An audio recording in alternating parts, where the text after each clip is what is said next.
everyone to another session of the Student Development Conference 2021, hosted by the Southern African Archaeology Student Council. I'm Mariette Harcombe, I'm the chair of the society, and with me are my fellow council members, Shireen De Bruin and Joshua Kumbani. Joshua is at present one of our shadow members of council, and hopefully he's liking what he's doing. He's helping out with the online conference, and hopefully he'll stick around to be a permanent member of the new incoming council. And a very special thank you to our guest today, Justin Bradfield. He is an associate professor from the University of Johannesburg's Paleo Research Institute, and he is also the editor of the field and technical section of the Southern African Archaeological Bulletin. So if you ever submit anything to the bulletin in that category, he's the man who's going to be scrutinizing your work. Right, so today, Prof. Bradfield is going to present to us a topic, the archaeological continuum, contemporary archaeology and heritage management strategies. Thank you very much. Take it away, Prof. Bradfield. Great, thank you, Mariette. I don't seem to be able to share my screen. I think there's a banner at the bottom of the screen. Let me just see. Oh, there. Participant screen sharing. Okay, here we go. Okay. All right, so are you able to see that? Yes, wonderful. All right, excellent. Okay, now let's just get it onto presenter mode. Great. Okay, so yeah, thank you very much for the introduction. I'm today about something that is quite different from what I usually speak about.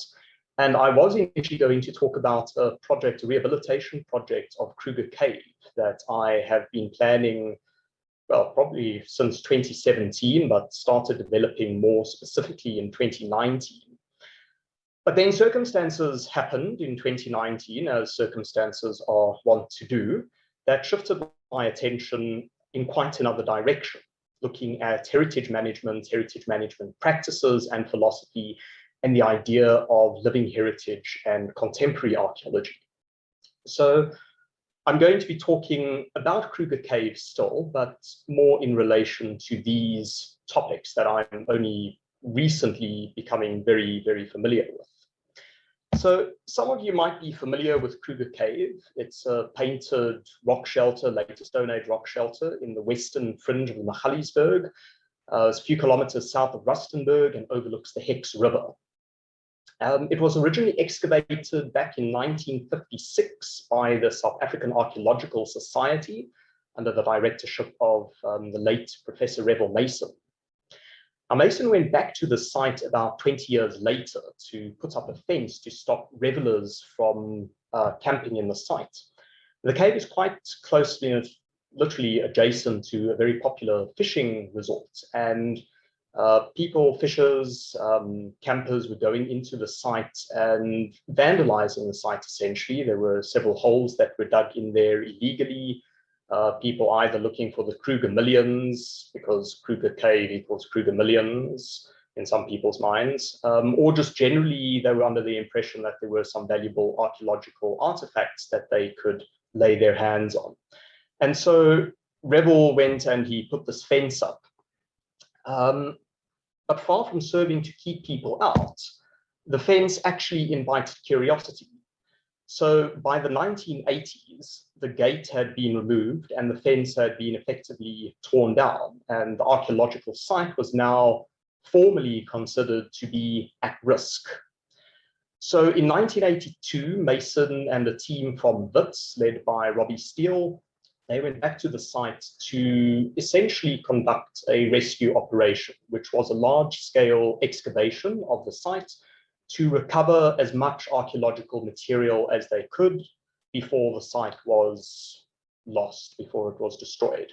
And obviously to learn as much as they could about hunter-gatherers in the Magaliesberg in the past. So you can see here the excavation plan of the site. That is Kruger Cave. And you can see the different excavation areas. 1956 is the original one. 1974, there was just a very small excavation in the rear of the site. And then you can see the large excavation trenches, which Robbie Steele dug in the 1980s. This area here in orange, that is where the illegal pit was dug, somebody looking for something. So Kruger Cave has two main occupation periods, the first dating from about 10,000 to 5,000 years ago, in which we see an Oakhurst stone tool techno-complex.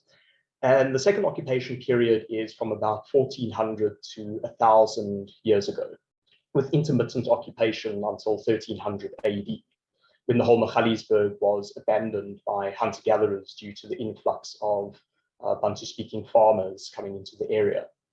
And this is a very interesting period, this latter period, because it's essentially the contact period in the Magaliesberg.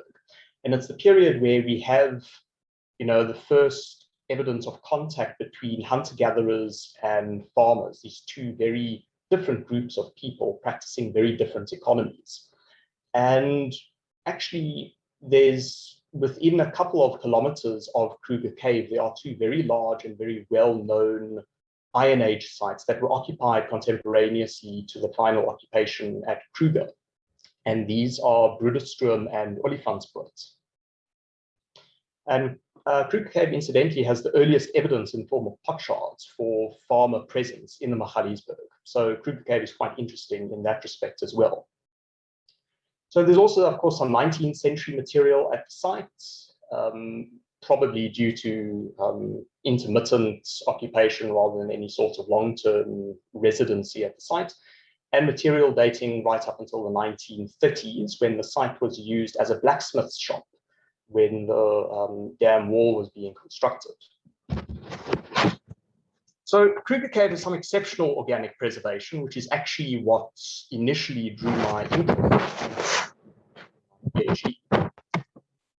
There's several bone points that have been recovered from Kruger Cave, including a set of bone points in a quiver. The quiver being a humerus of some animal, and the bone points have actually been inserted into the marrow cavity of that leg bone. We also have this bone point over here, this beautiful specimen. You can see it's pointed. The tip is unfortunately broken off.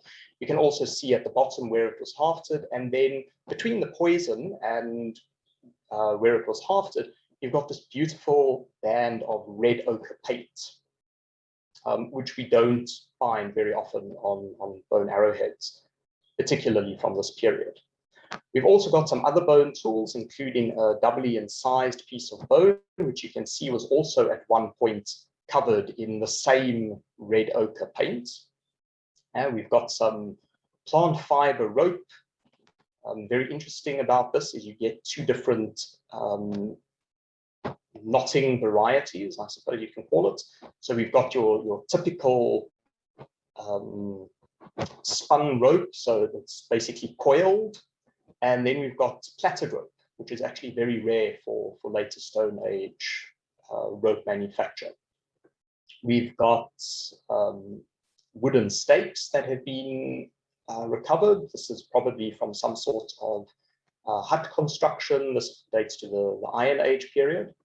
And then we've got pieces of chewed bark and chewed leaves, which show evidence of having been chewed by people, masticated, and then spat out, presumably for medicinal purposes. We're not entirely sure. And then we've got this interesting artifact here. This is an artifact of interest. It's a bladder cap with human hair, an animal bladder. Now, Mason initially put this as 19th century for two reasons. One is because it was recovered near the surface of the site. And the second is because historically, the only evidence that we have of animal bladders being used as headdresses is among the Nguni groups. So the only time that we have Nguni groups in this region of the Magaliesberg is in the 19th century when Nzilakazis and the Bele were roaming through here. But we've recently obtained a direct carbon date on the bladder cap, and it actually dates to 1500 AD. So this places it within 200 years of the final hunter-gatherer occupation of the site, and places it within the early farmer occupation of this region of the Magaliesberg. So we're looking at Botswana ancestors, essentially. We also are in the process of sequencing DNA from the human hair. So we will be able to find out exactly, who underwent the trauma of having that bladder cap removed from their head, along with half their hair, and also the degree of genetic admixture at this time between the two populations. If there is any, we'll be able to find that out. Now, despite the really rich organic preservation at the site, there are a couple of problems with the way the site was originally excavated. The first is that it was excavated in arbitrary 10-centimeter spits. And we're never told in any of Mason's reports why this decision was taken. And it's an unusual decision to excavate a site with very clearly visible stratigraphy in spits. And you can see from this picture was taken in 2019, and you can see that the stratigraphy is still very, very clearly visible. And to put it into perspective, that is 10 centimeters. So, as you know, each of these stratigraphic layers represents a depositional period. It may be a few tens of years, it may be a few hundred years. And by excavating multiple layers as a single spit, what you're essentially doing is you're conflating potentially a couple of hundred years of occupation history into a single artificial lens. So what I wanted to do, part of what I wanted to do, was to go back and re-excavate the site, just two very small sections, but excavate it stratigraphically so that we could tie in the visible stratigraphy to the existing radiocarbon dates that were obtained in the 1980s. And the second problem with the way the site was excavated is it was never backfilled.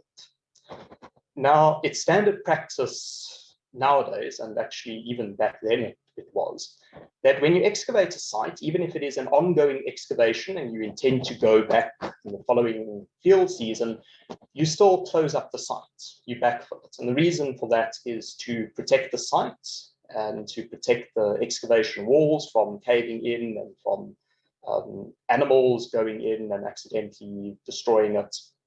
And that was never done at Kruger Cave. And so after 40 years of standing open, the inevitable has happened, is that it's eroded away. So you can see the photos that I took in 2019 and 2020, and these sides used to be straight. If you compare it to the original plan diagram that I showed earlier on, you can see how much material has actually been lost through erosion and slumping. And this, we automatically lose material when we excavate, and we know that. But now, instead of losing 1/3 of the material through excavation, we've lost an additional third of the material through natural processes. And this is a shame because we've got no documentation of what was lost. What was lost through erosion is lost forever, and we will never recover it. What we can recover from the slump is out of context, and so it's fairly meaningless from an archaeological point of view. And we can compare the rate of erosion over time. You can see this picture with Professor Simon Hall standing in this little square over here against the wall. And the picture was taken in 1997, I believe, during another ArcSoc tour to Kruger Cave. And you can see that the width of the square that he's standing in is actually narrower. You can't really see it because it's not the same angle, but it's narrower than what it is now. So that square was about 1.5 meters, judging from Simon's height and eyeballing the square. It's now just over 2 meters long. So that's an extra 0.5 meter that we have lost on either side. And you will also notice that the height of the floor is a lot higher in 1997 than it currently is now. And there are two reasons for this. One, of course, is natural erosional processes. And the second one I will come back to in a moment. Right, so as I said, I wanted to go back in 2019. I decided I'm going to go and do a project, a rehabilitation project, partly to excavate a bit of the stratigraphy so that we actually know what kind of stratigraphy there is and get some information from that. And then also the main bulk of the work was to backfill the site, to stabilize the site and to protect what was remaining of the intact archaeological deposit. So I went to Kruger Cave only to discover this. My cave was occupied by a squatter. The fence had been repaired. It had been privatized with barricades and various forms of netting, and a brand new gate from Builder's Warehouse with a very fancy chain and padlock had been put up. So of course I was confronted with a dilemma. You know, I've now come to work in this site and now it's somebody's home.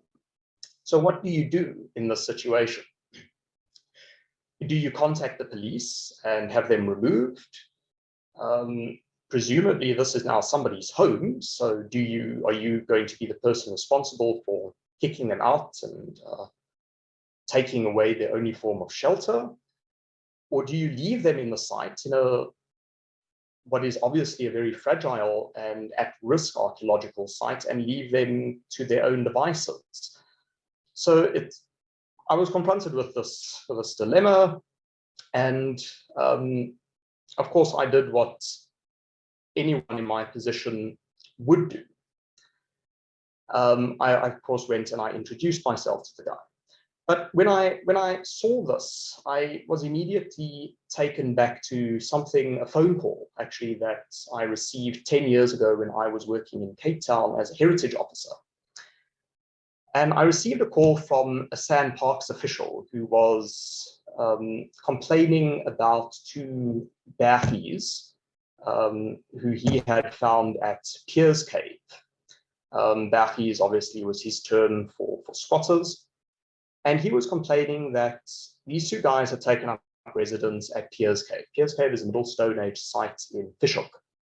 And he was, wanting to get them removed by court order because they were basically putting the site at risk and they were potentially going to scare away tourists. They were, according to him, camping in the site. They were making fires in the site and putting soot on the roof of the shelter. They were taking their KFC and their pick and pay chicken and eating it, consuming it in the site, and then throwing away their chicken bones in the shelter, as well as all the polystyrene trash and other litter that they brought with them. They were just kind of discarding it randomly on the floor of the shelter. And of course, they were putting graffiti on the walls. And I remember at the time being struck by the irony that, the SAASC official was worried that this is going to put tourists off visiting the site. And yet it's precisely for this reason that tourists would visit the site, because 10,000 years ago, itinerant inhabitants were making fires in the site. They were drawing on the walls and they were throwing their food waste and litter on the floor of the shelter. That is archaeology. That is why Cripple Cave and any archaeological site is important to begin with.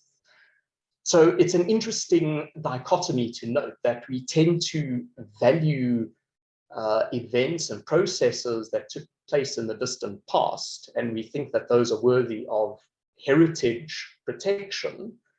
But yet when the same events and processes take place in the present, we consider that with a degree of opprobrium. We consider that with scorn. So it's very interesting to note that disjunction between how we view things that happened in the past and how we view the same things that are happening today. So of course, when I got to Kruger Cave, as I said, I did what anyone in my position, which was essentially alone in the middle of nowhere and potentially confronted by a den of thieves and murderers, would do. I went and I introduced myself, whereupon I was duly invited into tea. It turns out that the occupant of the shelter is a lay Christian pastor from Rustenburg, to whom the cave was revealed in a dream as a place of power and spiritual connection to God. And he's been there apparently intermittently since 2013, but decided to take up more permanent residence in 2018. And when he's there, he's usually there alone. He fasts and prays for his congregants, and occasionally he is joined by one or two sick congregants to be healed through the power of prayer. He was quite emphatic that he is a Christian pastor. He doesn't make herbal remedies. He doesn't make muti. His form of healing is done solely through prayer. Except on New Year's Eve, he does hold vigils with up to 10 to 15 of his congregants. And I use congregants in inverted commas. I think most of them are family members. And they will celebrate New Year's with dancing and singing in the site. He is meticulously clean and hygienic. He sweeps his site regularly of leaves and other debris, which is great for hygienic purposes. It keeps the site clean, but from an archaeological perspective, it's slightly problematic because, of course, every time he sweeps the surface of the shelter, he removes about 50 years of the site's history. So I showed you earlier on how the floor of the site has become deflated. Part of that, yes, is due to natural erosional processes, but a large part of that is also due to Pastor Joshua's sweeping of the site on a regular basis. And of course, the longer he stays there and the more he sweeps the site, the more material we lose. So when I met Pastor Joshua, he knew nothing about archaeology, or the site that he was staying in had been occupied by people for the last 10,000 years. But when I explained it to him, when I explained the history of the site to him, he seemed very interested, and it seemed to make the world of sense to him that a site that has such strong spiritual connections to God would naturally be occupied by people for millennia. And it seemed quite logical to him that the site would have been used by people in the past. And I chatted to him. I've actually chatted to him several times over the last 2 years. He's quite amenable to us going back to rehabilitate the site. He certainly has no malicious intent. He's not setting out to damage the site, but at the same time, he is living there. And every time I go back, I notice a little bit more of the floor has been destroyed. And that's either through simply placing a foot in the wrong position, putting your weight in the wrong area, moving around. It's inevitable. It's not malicious. It's inevitable. When somebody lives there, you are going to eventually cause damage to the site. But he does have a strong spiritual connection to the site, and he does regard the site as his home. Oh yes, and I meant to mention that when I met him, he was in the process of handwriting a book, which he has now self-published. So if anybody is interested in his particular brand of religious beliefs, I believe he outlines them in this book. Now, received notions of heritage management are generally framed around ideas of protection and preservation of cultural resources and all sites. And our management practices tend to prioritize preservation of material remains over more intangible aspects of sites and landscapes. The whole concept of a museum, obviously, is predicated on the preservation of things rather than of spiritual connections to those things. Yet there are many examples of sites that are important to people and therefore have a heritage value to them, not because of the material things, but because of their spiritual connection to the local community. If we think, for example, of Native American Indians and their burial grounds, I remember, I think it was back in the 1960s or the 1970s, there was a court case. The government wanted to develop, I don't know, some industrial place or some shopping center on an Indian burial ground. And they were offering to exhume and then reinter the buried remains. And it went to court and was actually shot down because it's not so much the remains themselves, it's the area in which they are buried that is important to the local communities. There are many Black African cultures where heritage value is often placed on landscapes rather than on the actual material items, than on material artifacts. And a really interesting example that I found actually comes from England, Canterbury Cathedral. Many of you may not know that Canterbury Cathedral was actually built on top of a pagan temple. The reason being is that during the early period of Christianization of England, the pagans in that area refused to convert to Christianity and refused to attend church anywhere other than where their old pagan temple used to stand. And so Canterbury Cathedral, as a way of enticing people to convert to Christianity, had to be built on top of a pagan religious site, again emphasizing the importance of space and place, almost more important than actual religion that people are ascribing to. So, of course, another typical aspect of heritage management is the idea of authenticity. So nobody really wants to see a fake. You know, if you think of going to Pretoria University and looking at a yellow plastic replica of the Mapungubwe rhino, it's not quite the same experience as seeing the real thing, is it? Yet in some respects, the idea of authenticity is not quite so straightforward. So if we think, for instance, of long-term occupation sites, like our Stone Age sites, which part of that is authentic? Now, if we have a site that's occupied in the Middle Stone Age through to the later Stone Age, and we have Oakhurst, and we have Wilton, and we have 19th century, the idea of authenticity loses a bit of its value, because which part of that is authentic? And, you know, when I'm teaching heritage to my undergrads, I use the analogy of heritage attire.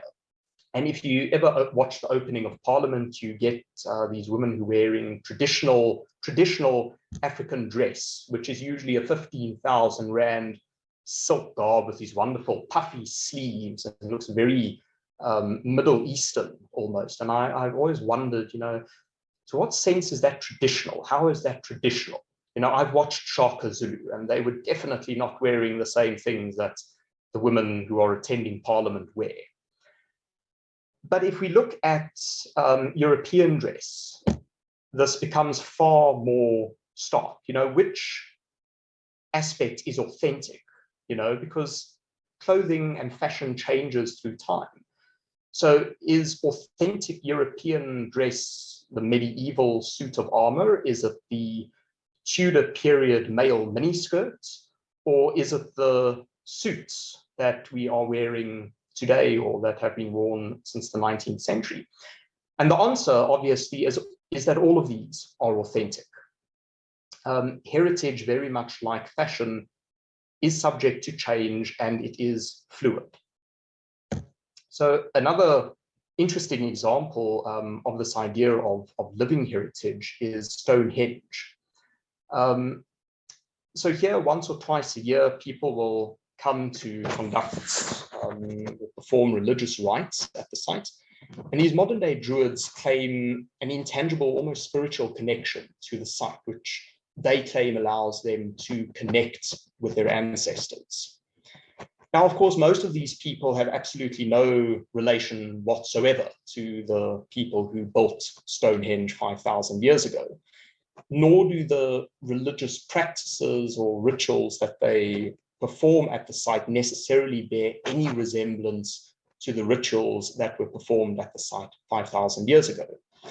And many people could say that this is unauthentic baloney, and many people do indeed say that.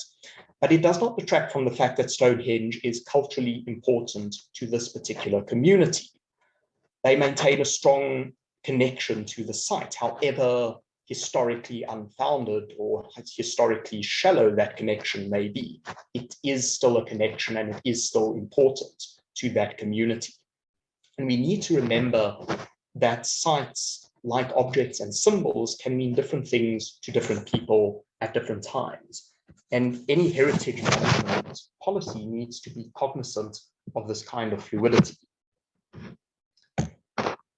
Now, often and for various reasons, we will only concentrate on one portion of a site's history. We think, for example, of the cradle of humankind as a good example of this. Here we have literally millions of years of history, yet all the tourism places tend to prioritize the hominin aspect of this heritage. We tend to neglect the fact that there is Iron Age archaeology in the cradle of humankind. There is 19th century archaeology. There's 19th century lime mining, which feeds directly and is directly linked to the discovery of gold on the Rand.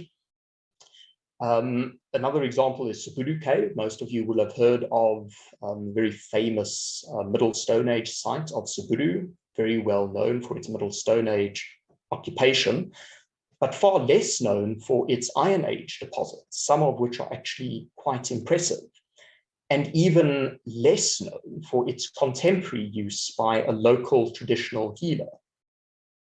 Kruger Cave we tend to think of as a Middle Stone Age site, but it's not only a Middle Stone Age site. It is still used today and was used throughout, even in the Iron Age period.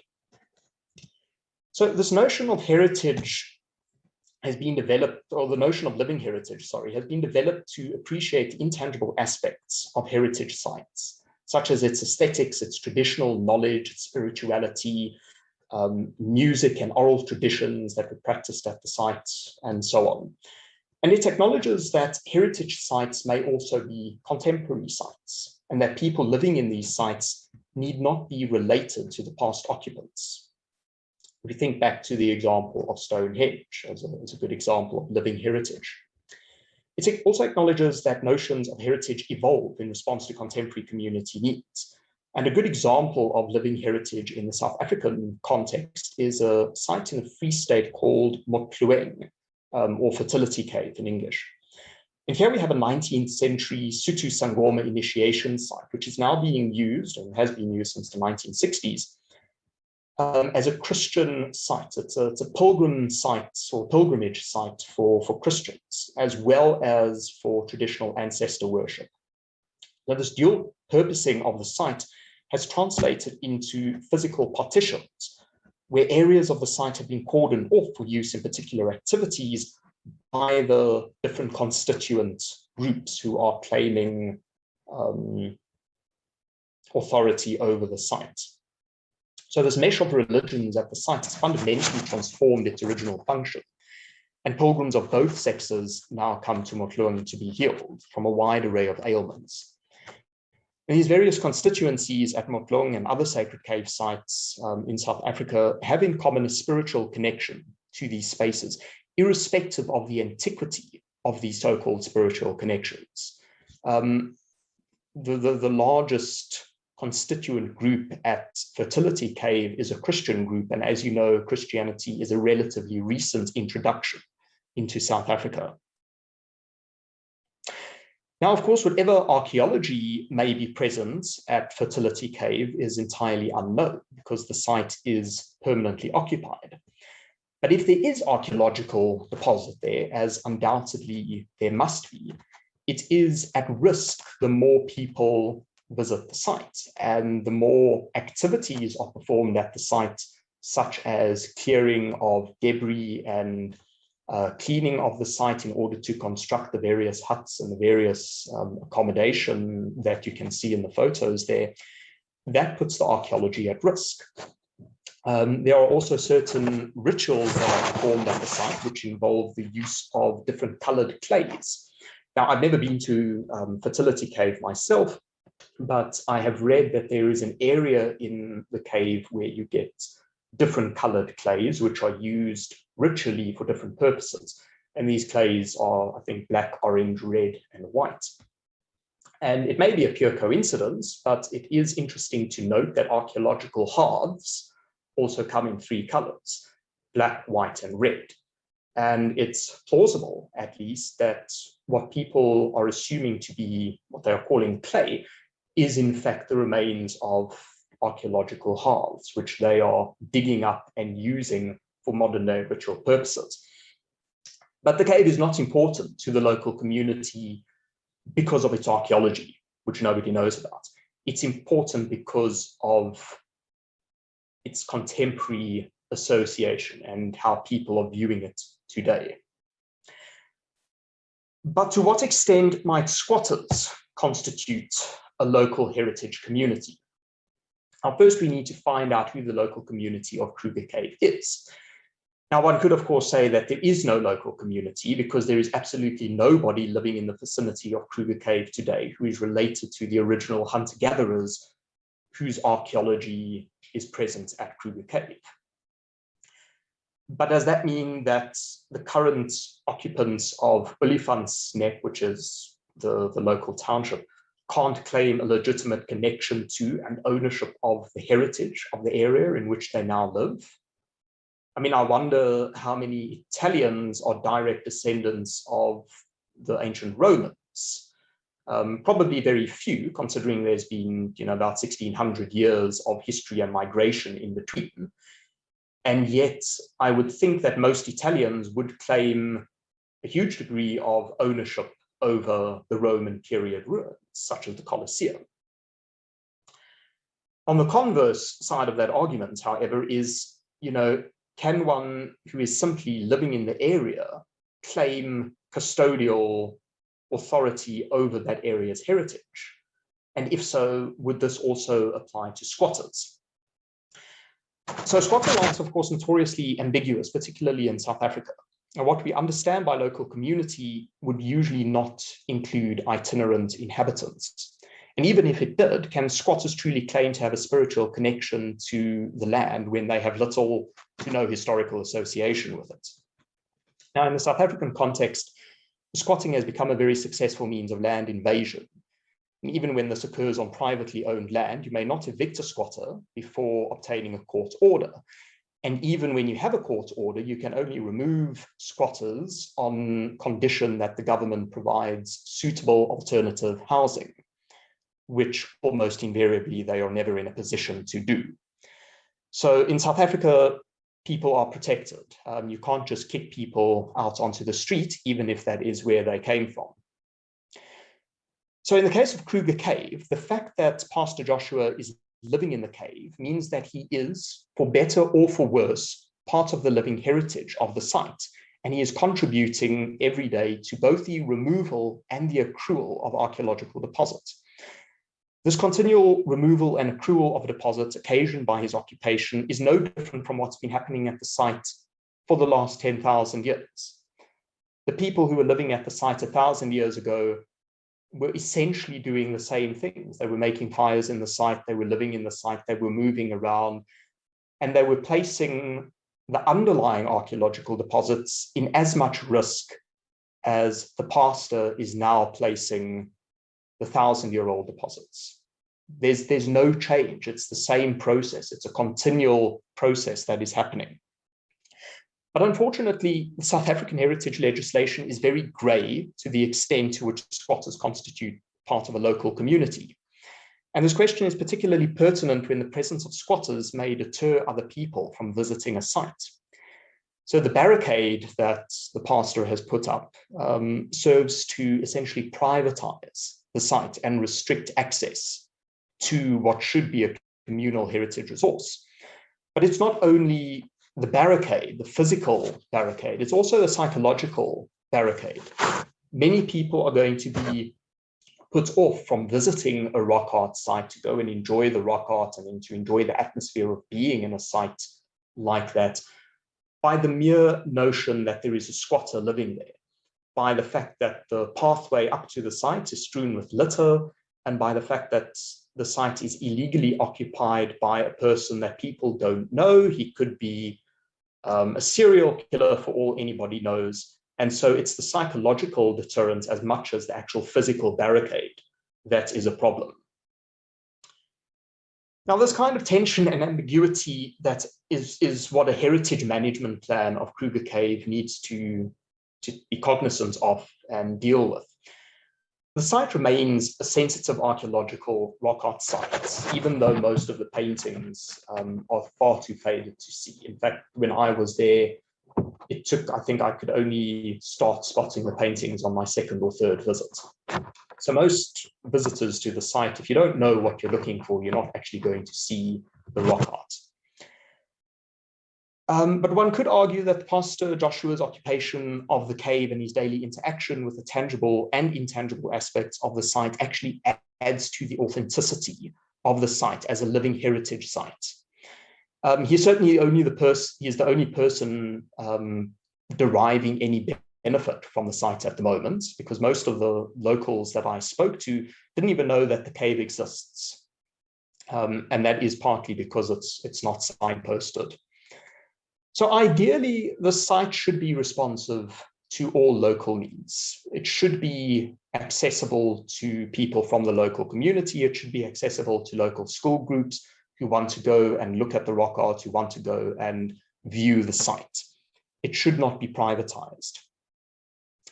So even though Pastor Joshua is very hospitable and is quite amenable to us going in to rehabilitate the site and to do our research and our work at the site, he does still regard that site as his home. He does regard it as his private place.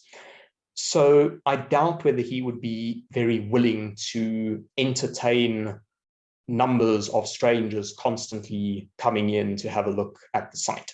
So ideally, what should happen is government should kind of formalize the pastor's presence by giving him some sort of, excuse me, custodial authority over the site and possibly building for him a prefabricated house outside of the shelter so that he is still homed, but he can then still use the shelter and have access to the shelter for the spiritual power that he believes he receives from being in that site. That would allow him to still access the site for his prayers and devotions, and it would then also allow other people access to the site and would allow the heritage authorities to kind of monitor how many people are going in so that we don't land up in the same situation where we were in the 1970s when people were going there camping and digging in the floor and putting graffiti on the walls. So the site would then be monitored, but it would still be responsive both to the local community needs, but also to the needs of the current occupant, who is, for all intents and purposes, part of the heritage, the living heritage, and the continuation of the archaeology at the site. So that's Pastor Joshua, taken from his WhatsApp profile group. So, I mean, this is just to kind of highlight that he is not a homeless person. He is there specifically because of the spiritual connection that he derives. So these are some of the issues that I've been enmeshing myself in recently. It was meant to be a simple rehabilitation project. You go there, you lug up 4,000 kilograms of sand, you backfill the site, you rehabilitate it, over and done with, piece of cake. But now being confronted with the fact that the cave is now being lived in, it's forced me to look at different notions of how we approach heritage and the woeful inadequacy of not so much our heritage legislation, but the degree to which we can actually enforce our heritage legislation in South Africa.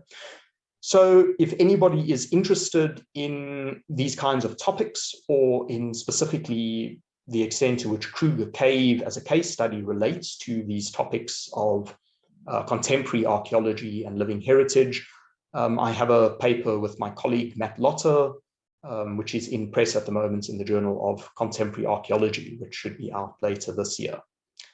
So thank you very much. Oh, thank you so much for that presentation. It was really interesting. I was particularly interested in your talk because I'm from that region. I grew up in Hackpoort, which is kind of halfway between Kruger Cave and Olifantspoort, and I actually worked for my honors project. I worked on the site which was on our farm, which produced some early Iron Age, farmer community remains. So that's my valley. And then just to kind of tie in with your topic in terms of archaeological sites being used as sites of living heritage. A lot of similarities between some of the sites that I've worked on and over the past few years. One of them being the East Fort site here in Pretoria East, which is also an interesting example of a site being used by modern communities and by people from the surrounding, suburbs who come up and, have a beer because it's a nice kopje that looks out over Pretoria. And you kind of have to, now working on the site, we have field season each year. We go for a week and go and excavate. And then we have to do a little bit of not as much rehabilitation, but protecting the site. So we can't backfill because we're excavating structural features. We don't want to redo the excavation each year. So we have to secure the site using sandbags, not only for the protection of the site, but for the protection of visitors, because even though the site is fenced off, and I like the terminology there in terms of privatizing an archaeological site, but people still do get in, and now you're busy with an excavation, you want to protect the site, but you also want to protect visitors, and you don't want to leave any open trenches where people can fall in and, kind of hurt themselves, and then you being liable kind of like for that injury because you dug the hole. So just, there's that aspect to think about in terms of rehabilitating sites. And then also I found some, comparison with Magoro Hill that we excavated as part of Unisa's archaeology project a few years ago.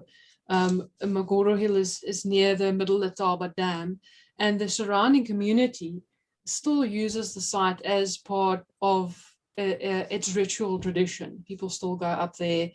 There are 1 or 2 small shrines on the hill where people come and they actually place little offerings to their ancestors. The one shrine was actually quite close to one of our excavation areas, and people actually come and they leave offerings. One of the offerings that was lying there was a 100 Rand note that was tied to a rock, and it was lying there. And you've got so many people visiting the site from the local community, and the sacredness of that site. That 100 Rand has probably been lying there for about 2 years. It was faded, and so it's just that, continued usage, that living heritage of, like you mentioned earlier, there's like kind of 2 categories of people who continue to make use of sites. It's the living descendants of the original occupants. And then sometimes it's people who have no relation to the site whatsoever. An example of that being in, also here in Pretoria, but in Pretoria West, is kind of like the sister site of East Fort, which is West Fort to the west of Pretoria. It was one of the more formally constructed stone-walled forts that was built. I think that it was built by the French during the Boer War. And the site used to be open to the public. People could go and visit. It was quite an interesting site because it showed a more dilapidated state of, the forts that were built during the Boer War. So it was interesting to go and see how the site was degrading over time. But unfortunately, a few years ago, squatters from the local area began occupying the fort. So now it's a case of it's not friendly occupants. Unfortunately, it's not the type of people who you can go up to and say, we've got a group here who would like to visit the fort, because people have actually been mugged. So visits to the site have almost completely halted, because now you're dealing with a very aggressive population who you can't blame because they're destitute. But compare that to what the experience was with Magoro Hill. The people of Magoro Hill, because they had that spiritual connection to the site, were much more accommodating to us as archaeologists, because we had an interest in their heritage and their culture. And it's just interesting to see the different contexts, depending on the people who reside at the site, what kind of interaction we as archaeologists can expect. Yeah. And as you said, it very much depends on the individuals at the site. So when I first met the pastor, I was a little bit nervous to go and knock on the gates and go there because I had no idea what I would be confronted with. It may have been, as I said, a den of thieves. It may have been people who were antagonistic or who did not want me there. And I was actually pleasantly surprised by the friendliness and the hospitality that was shown to me by the pastor. And of course, the fact that he is fully fluent in English and I could actually have a conversation with him, which does help the situation as well. When you speak the same language and you can make yourself understood, that helps as well. I think the take-home message there is for us as archaeologists to be compassionate with the people that we encounter on site, that their reactions towards us, whether they're friendly or hostile, might not depend on who they are intrinsically as people, but the conditions that they're living under. Because if you're destitute and you have nowhere to go, then you're not necessarily going to be very receptive to outsiders who are now kind of intruding on your space. Whereas if people have their, their basic needs satisfied, and they have more of a spiritual connection to the place, then you can understand that they're more welcoming. So it's important for us to just consider people's circumstances. So mine was more of a comment and a contribution than a question, but I think Shireen has a question to ask. Over to Shireen. Yeah, thanks, Mariette. Thanks, Justin. That was a really interesting talk. I think more often as archaeologists, we encounter communities occupying sites than what we initially presumed. And I find it quite interesting when you mentioned that sites, when we excavate sites and we find the different layers, we often assume that's how we live, that's how it was, and that's how it's left. We often forget that processes happen, people sweep, people clean, and artifacts get removed, which I think we forget about. In the past as well. Exactly. So that was quite interesting for me. I kind of have two questions. Well, one comment actually and a question.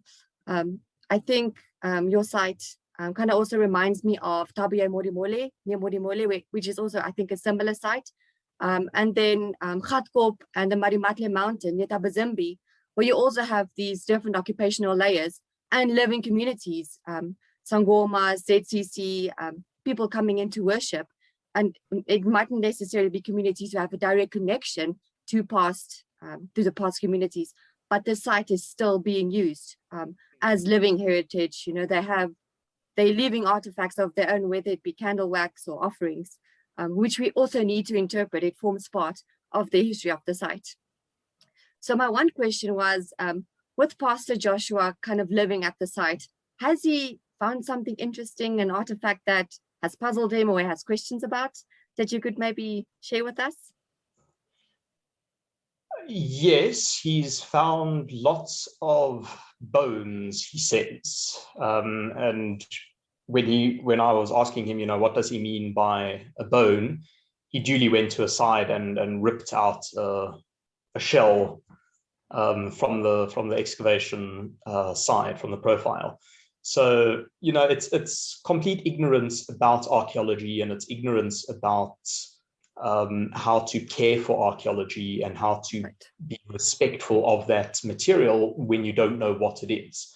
So part of what I was there to do is also just to discuss with him and try to educate him, give him like an archaeology 101 course as to what to look out for and what not to do and what to do in the site, to try and, as far as possible, protect as much of the site as he could. There was one thing, I didn't put the photo in the presentation, but when I was there in 2019, I think, it was before I actually met him, there was a huge pit that was dug into the side of the excavation trench near the rear of the shelter. And when I met him eventually, I asked him about that. I asked him, did you dig this trench? And he said, yes, he did, because he saw a hole and he thought it was a snake hole. So he was kind of following that hole down. It was probably some insect, because the whole profile is ridden with these beetle holes and little burrows. But he had no idea that he was destroying a section of the site. For him, he was making sure that that he was not sharing his house with a snake that could potentially fall into his bed and bite him. But no, he has told me he's found lots of bones, but he can't distinguish between a bone and a shell. But it is obviously material that you can see embedded in the walls of the excavation trenches, and he is curious about why there should be so many bones in the site. And when I told him that it's food debris and people have been living there, as I say, it made a lot of sense to him. Yeah. And then on that, I was wondering, as a way forward, is it possible, or have you considered maybe giving Pastor Joshua a bit of training and making him kind of the community liaison in kind of a community-led archaeological project, which then also allow him to still occupy the site, but also protect it in a much more formal manner? Yeah. It's been difficult with COVID restrictions to do as much work there as I would have wanted to. But yes, obviously giving him some sort of more formal appellation at the site would be beneficial, but that has to come from SARA, essentially. I can't instate him in any sort of formal capacity there. But then, of course, we go back to, you spoke about community archaeology project and who is the community. There is the local community of Olifantsnek Township. They are literally, I think, 3 kilometers from the site. I spoke to random people at the fishing resort and at the local Caltex garage at Olifantsnek. Nobody had a clue that there was a cave in the vicinity. They knew nothing about it.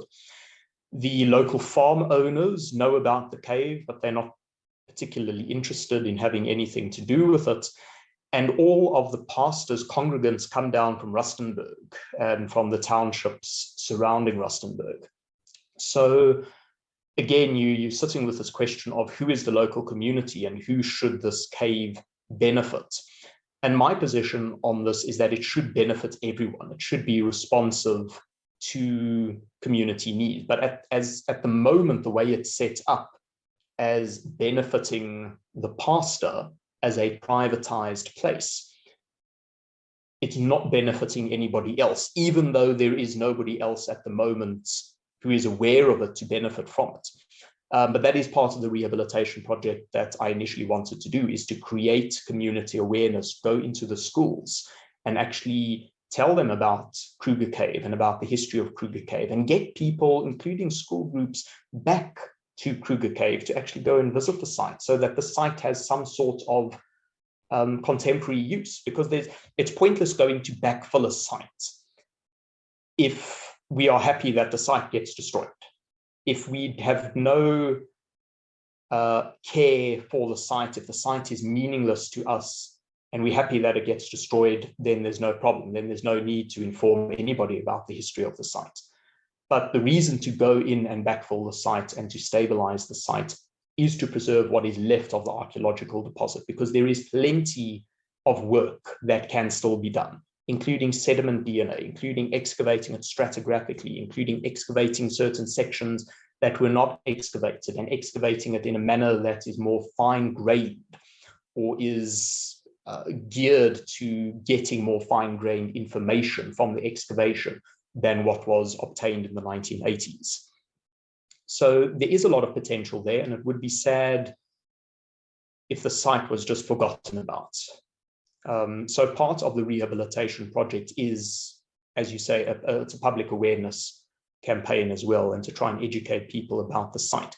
But at the same time, it's pointless doing that, because no school is going to take school groups to a squatter camp. I mean, you can't really call it a squatter camp in the ordinary sense, but it is going to have that psychological barrier. But if we give him some sort of formalized authority, or if SARA or Department of Arts and Culture can give him some sort of formalized role at the site and actually remove him 15 meters just out of the site and give him some sort of actual prefabricated building to stay in, I'm sure he's going to be quite happy to stay there. And then he's still got access to the site for when he needs the site, but then everybody else has access, and then they also have the peace of mind knowing that this is a person in authority, that this is a person that is known about, and it's not some strange person who is here illegally conducting some sort of satanic ritual or whatever people may think.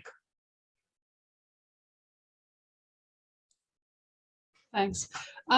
Just a quick question from Josh, but I think we've kind of dealt with it, and it's kind of been answered to a certain extent. His question is there a process at the moment to remove the pastor or to formalize his occupation at the cave? So I think, like you said, it's kind of like still a huge work in process and a lot of work. Yeah, there's no process to formalize his occupation. I've suggested it because I think that would be the ideal solution. I can't formalize his occupation there. I can alert SARA to it. But as I say, at the moment, it's been quite difficult with lockdown and not being able to actually go there as often as I would have wanted to. As for a process to remove him, I'm not convinced that that would be the ideal situation, because at the moment, the living heritage component of the site is the pastor's occupation. The contemporary archaeology of the site is the pastor's occupation. If you want to remove him, you're kind of artificially cutting off, you're artificially stopping the archaeology from happening. And if you stop the archaeology from happening, 200 years from now, we're not going to have the pastor's archaeology. So I don't think that is on the cards. I certainly wouldn't want to see him removed, as in kicked out. I would like to see him placed adjacent to the site rather than in the site. Because at the moment, I just kind of flashed through some of the photos earlier on because I just got carried away talking. But he's also partitioned inside the cave. So he's got a bedroom inside the cave, which now has the same kind of partition between it and the rest of the cave. And to put up that partition, he's basically hammered in poles into the unexcavated archaeological deposit. And every time he does that, or every time he moves it or opens it up or renovates his room, he damages more of the archaeology. So we want to try and stop that kind of process from happening, but we don't want to stop him from using the site. So he should be able to still use the site. And if I can go and actually rehabilitate the site, which I've been wanting to do since the beginning of last year, but haven't yet been able to do because of COVID. If we can rehabilitate the site, that immediately places a lot less stress on the open excavation trenches, because we will close the excavation trenches. There won't be the risk of him standing on the side or somebody else during these New Year's Eve parties of dancing, somebody stepping in the wrong place and collapsing a profile section. That will be removed. We're also going to put cave blankets down. Cave blankets is my word for geotechs. So this is, it's an artificial fiber that is used, it's used a lot in Border Cave, for instance, to kind of stabilize the loose soil there and the excavations. And if we lay that down, that immediately places a lot less stress on the excavation. You can then walk around there. You can then do activities in the site without worrying about destroying the underlying deposits.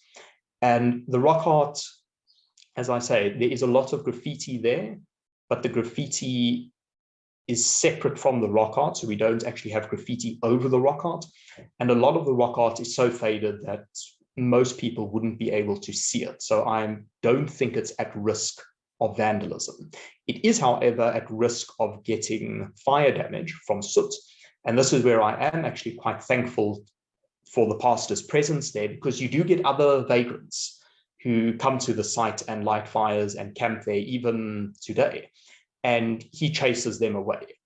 Now, that, of course, is a different matter entirely, because that is more of a territorial dispute between, you know, he doesn't want other people claiming ownership of a place that he has claimed ownership of. But those other people put their fires right up against the wall, and there have been occasions where, had they been allowed to continue making fires against the wall, that eventually the soot would have reached up and obscured some of the rock art.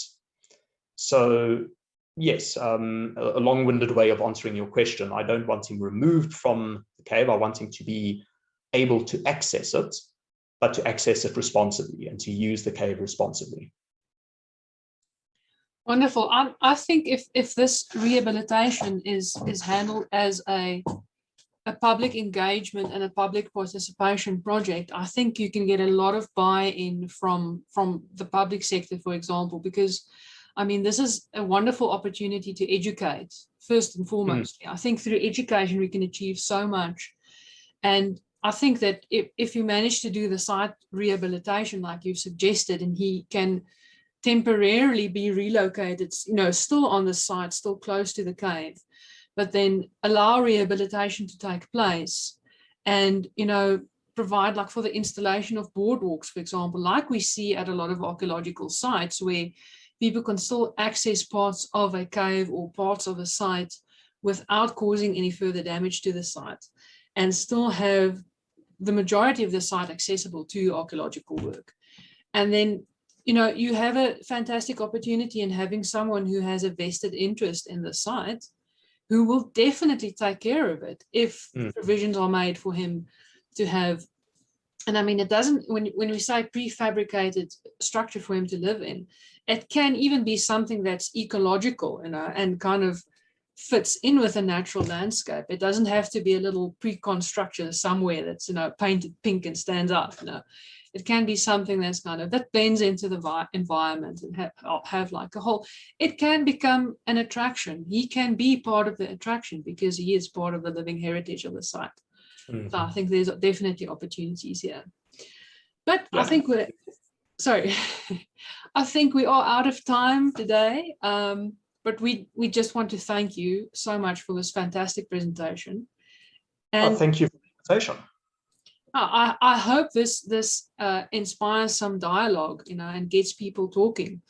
And because this is a student initiative, maybe you'd even get some volunteers for your project, you know, people to go and get their hands dirty when we eventually get around to. It's the rehabilitation project is run solely on volunteers, and they all volunteered last year, and then we were scheduled to leave 3 days after the lockdown happened, so that had to be cancelled, and unfortunately my university still has a moratorium on fieldwork. So at some point I will go back and hopefully do the job that I wanted to do there in 2019. But yeah, there is also a lot of opportunity for public engagement, and I have had a lot of public engagement with all the neighboring landowners, as well as the board of the irrigation, or the members of the irrigation board, the guys who control the actual dam wall and the dam. And they're very, very keen to highlight Kruger Cave as an attraction. Oh. That's fantastic. Okay, so thank you everyone. Thank you to my fellow council members for also sitting in today. Guys, remember that because we'd like to gauge your participation in the Student Development Conference, remember to complete the quiz that will be assigned to this lecture, and keep an eye out for the rest of our content. And we wish you all a very good day. Cheers, everyone.